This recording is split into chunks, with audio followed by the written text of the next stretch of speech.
Now You Know BC is brought to you by your Pacific Toyota dealers. Explore our province in the all-electric BZ. Fast charging, long range, and ready for adventure.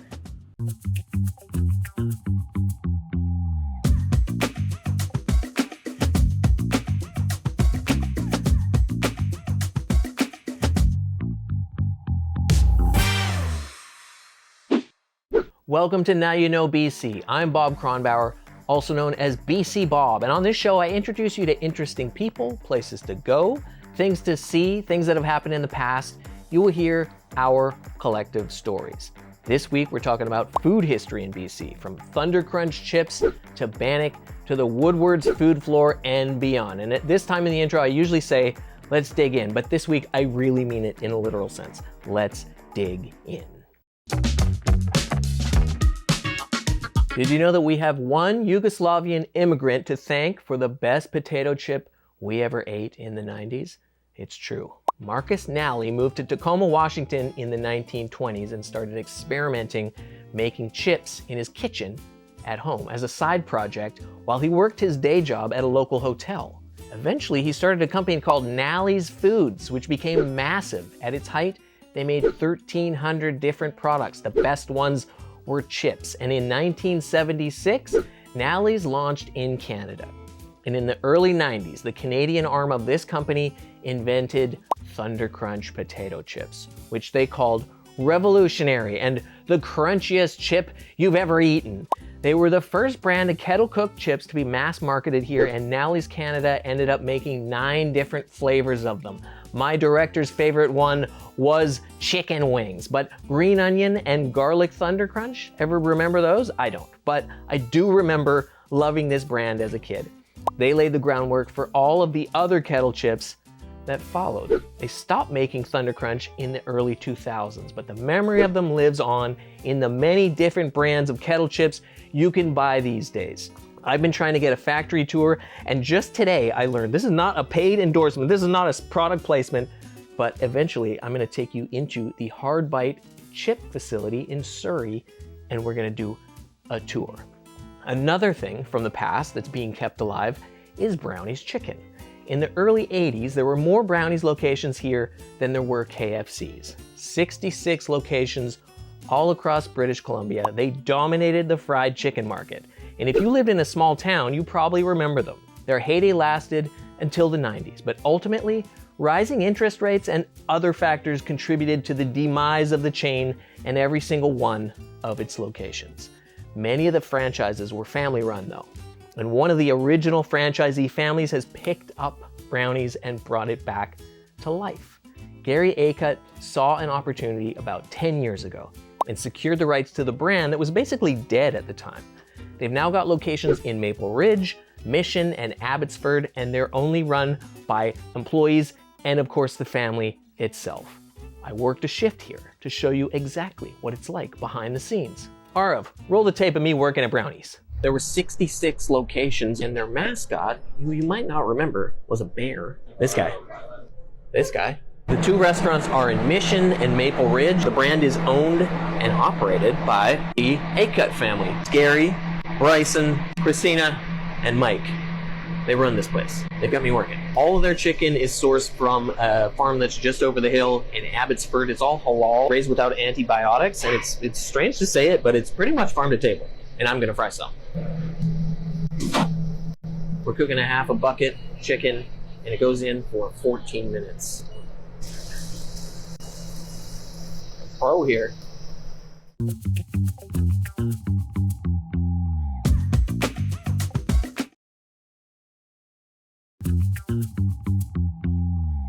My guest today is a celebrated entrepreneur and cultural ambassador. In 2010, she founded Salmon in Bannock, the only restaurant in Vancouver that serves Indigenous cuisine, and in recent years opened up the only Indigenous restaurant to be located in a Canadian airport, Salmon in Bannock on the Fly at YVR. Hailing from the Newhook First Nation from Bella Coola, Inez Cook is an inspiration to many, a mentor to some, and a friend to me. Welcome, Inez. I changed my shirt just for you. I wore this just for you. I love it. Thank you. I feel so welcome.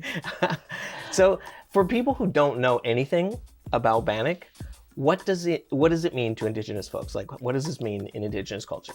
Okay, so there's a lot of political things about the Bannock, and it's true. Because it's in my name, I like to keep the positive side of it.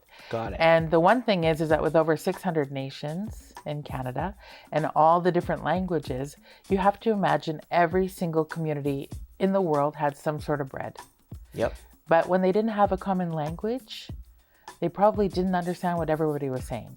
The Scots came, they called it Bannock. Okay. And I think that name just got adopted by the Indigenous people. Huh. And now all across Turtle Island, it's known as Bannock. Right. And like further south, they call fry bread, but Bannock can be baked, fried, on the fire, so many different ways. Yeah.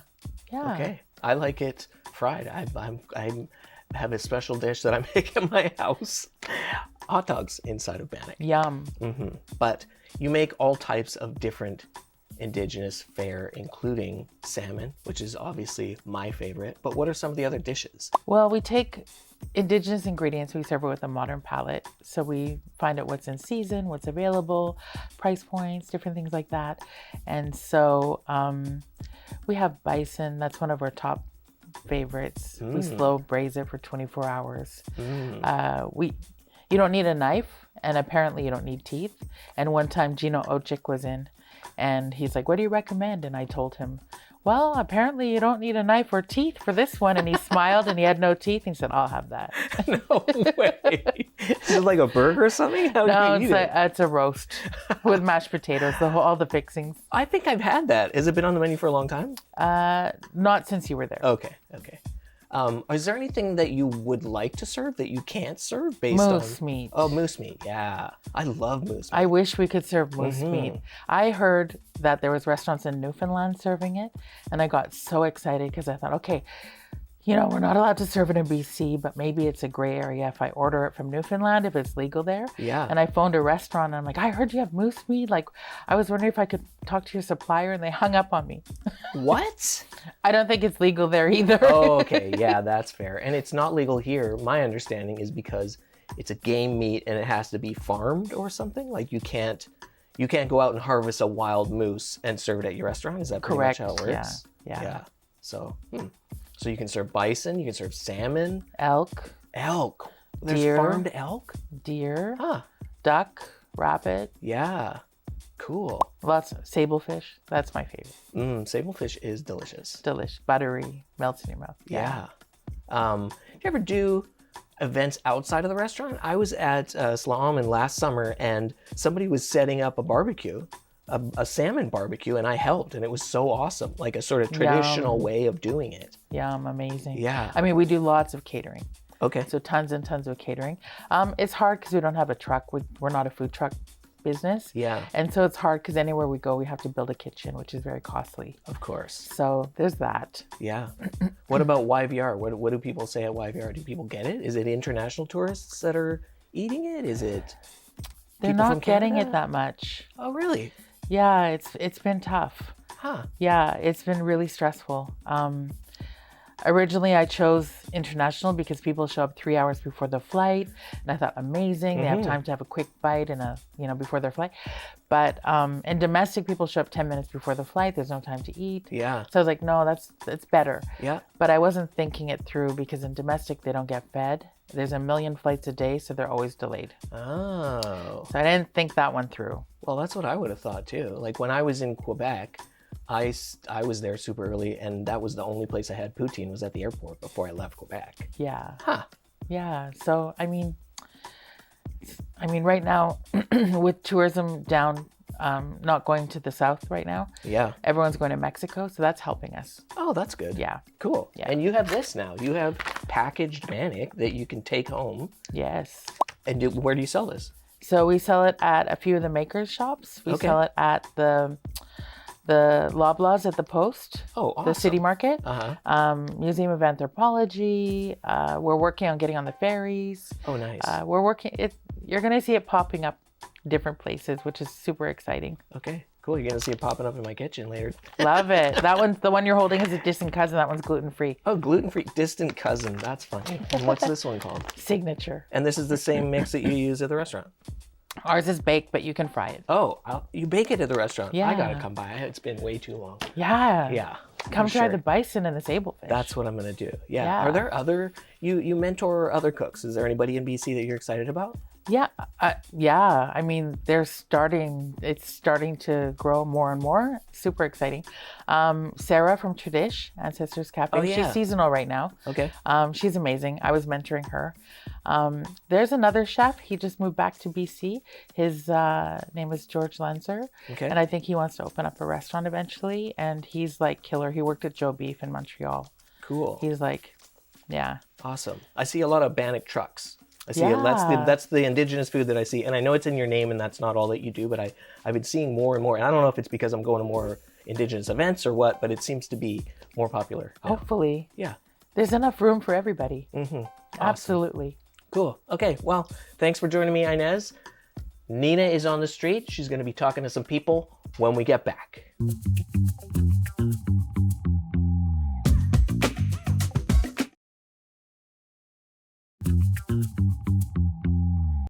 Welcome back to the show. Nina is out on the street talking to people about their memories and their parents and how they spanked them with wooden spoons. No, she's just talking to people about food on the street. I'm Nina Savage, and this is Street Survey. You hear enough from influencers telling you where to eat, but today we're talking to the people. You. Where are Vancouverites eating? What are your other impressions so far of Vancouver's food scene? Really nice. I feel like there's a lot of emphasis on farm to table and kind of like sourcing local ingredients. So maybe a bit on price. Yeah, definitely price. You know, $20 for a sandwich, like it's a little rough. I think a lot about a restaurant is like about the hospitality as well. I feel like that's what's really lacking from a lot of like chains and stuff. Okay, so where is your favorite place to eat in Vancouver? My home. East is east. East is east, I think it is. I got 3 spots for you. Okay. For Mexican food, Santos Taco, just up the street. For Chinese takeout, on Davie Street, Twin Dragons, Chinese cuisine. And pizza, I think it's on Pender. Not Escape. It's Captain's Oven Pizza. Recently, my favorite place is called Takenaka Unibar. It's just down the street here in Gastown. okay, so I've also eaten at Mr. Shawarma last night. 10 out of 10 recommend. Over the years, many people work in kitchens. They're either Punjabi or, Asian diaspora. So I learned from Punjabi ladies, say here in Vancouver at the Nom, how to cook really good Indian food, like authentic Indian food. And I've learned from, say, Thai people how to cook Thai food. So I'm pretty handy with, most cuisines. Sawasi Thai food is very good. Very good. It's on Main Street and it's very good. Right now I'm eating Chocolats Favoris. It's just 3 blocks away from here in Gastown, and it's one of the best ice creams that I've tasted. So it's my 3rd time this month. I really like making aloo gobi, which is pretty much a Punjabi staple, cauliflower and potato. Okay, best noodle soup. So it can be pho, ramen, whatever. Yeah, I'd go Fulicious for pho, just because I think it's just all around the winner. Favorite coffee? Milano. And your thoughts on poutine as an American? Amazing. Yeah, what can be wrong with poutine? Gravy, cheese curds, and fries. I mean, it's a beautiful thing. Best sushi? I don't want to say Momo because it's not. But why do you think it's important to get out and support local businesses over the big chains in BC? Oh, well, obviously, again, I'll go back to my old, standby Vietnamese restaurants. Families run these places. These are Canadian families. And like my youngest daughter, Zaza, said, when I go out to have a Vietnamese meal, I want a kid doing their homework in the back. I want a thumb in my soup when it arrives. And I want a bathroom that's doubling as a janitor closet. I love those places. And, over the years, for instance, in Chinatown, we went to this restaurant, God almighty, I forget the name of it now. Gainois. And the servers there knew my family. They knew my daughters. They were they really were a part of our community of friends. And when that place burnt down, it was terrible. So I think these places are more than restaurants. They're just a part of our extended families, a part of Canadian life. And, it's what really makes our country great is the diaspora of immigrants to come here and to start their lives. And, parents come here. Often they were engineers or architects in their countries, and they come here and they start a restaurant up, and then their kids, of course, become engineers and architects. So really, it's supporting Canadian life in the best possible way. I hope we put you on to some hidden gems today. It's time for me and Derek to get some lunch. This is Street Survey, and I'm Nina Savage.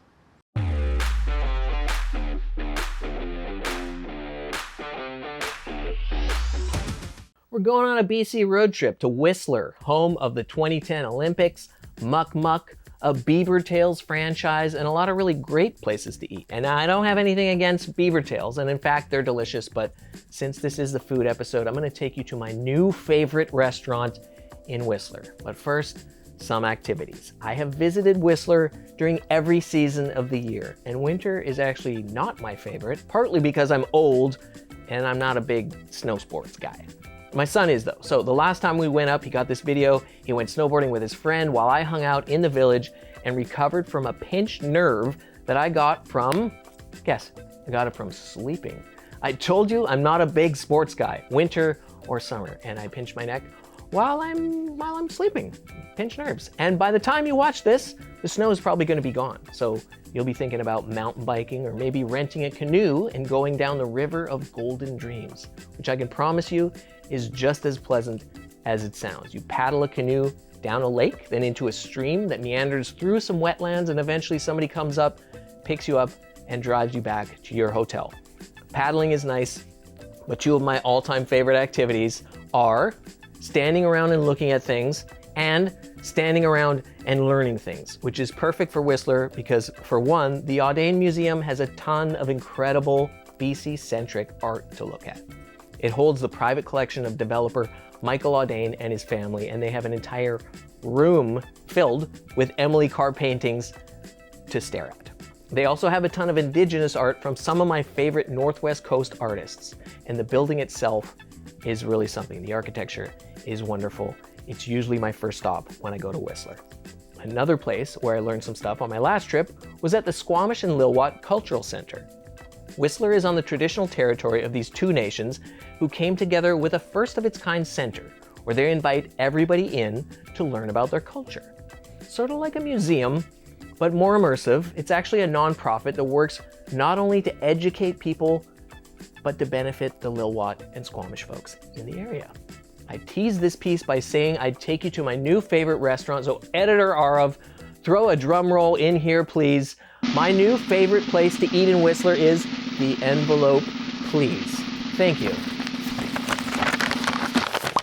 The Mexican Corner. It's an authentic Mexican spot right in the village that serves you dishes that you didn't even know you loved. This lamb dish, this fish dish. This is a fancy sit-down Mexican spot, and it is the best in terms of variety as well as atmosphere. It's right in the middle of everything on the second floor overlooking the village, and you need to visit. Then, on the drive back from Whistler, if you want a slightly less fancy but still fantastic Mexican spot to visit, you gotta stop in Squamish at Sunny Chiba's on the side of the highway. I promise you it's well worth it, so drive safe on the Sea to Sky and enjoy your BC road trip.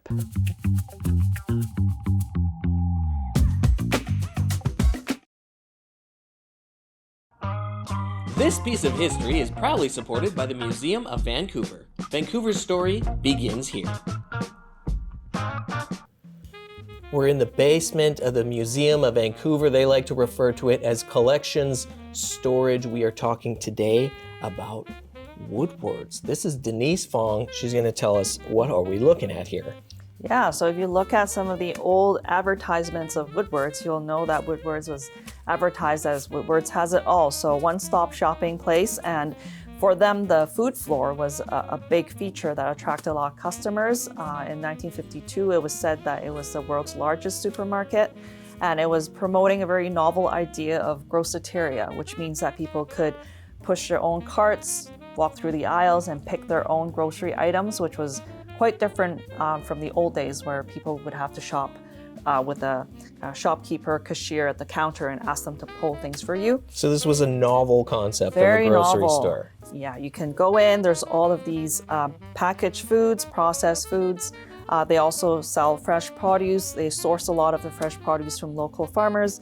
And this was the place to learn about kind of innovative ways to prepare food for your family. Because if you look at a lot of the pieces here, they are recipes that were given out for free to customers. And these recipes sometimes introduce them to new ways of cooking. They introduce this authoritative guide of spices, so teaching people how to use spices in their cooking, because apparently at that time it wasn't as common, so a lot of these different exotic spices, foods were introduced. They even have recipes for Chinese cooking and other types of Indian cooking, and so they would promote this to attract customers to purchase products from the Woodward's food floor. And they were also educating the public about basic nutritional facts, like how to count your calories, how to make a well-balanced meal for your breakfast, because this is a whole new way of thinking about cooking. Because prior to this, you wouldn't have had a can of peas. You would have had fresh peas, or you wouldn't have had this exotic spice, ground ginger, in your house. That's so interesting. And they made up a character as well. And they made up a character. So Be Right Kitchen is a persona that they created, and they published a series of recipes. But they also had Mona Brun, who was a personality, kind of like the early day Martha Stewart, who was doing a lot of cooking demonstrations and teaching people how to cook and prepare healthy, nutritious, and affordable meals. Awesome. Yeah. Okay, so Woodward's was around for 100 years. The last store closed in, I think, 1992. You can come learn more at the Museum of Vancouver. Vancouver's stories begin here. That's the show for this week. Big thanks to our guests, to show director Derek Wong, to the people that I hope are going to host me for a tour of their chip factory, roving reporter Nina Savage, editor Arav, and everybody at employee-owned CHEK Media. Follow me on social media for more stories, and check out my quarterly digest, the Now You Know BC Almanac, at bcbob.ca. You can buy copies for $25 and subscribe to my free newsletter where I do regular giveaways. And of course, I'll see you here next week on CHEK, when I'll tell you more stories about this great province of ours. And Now You Know BC.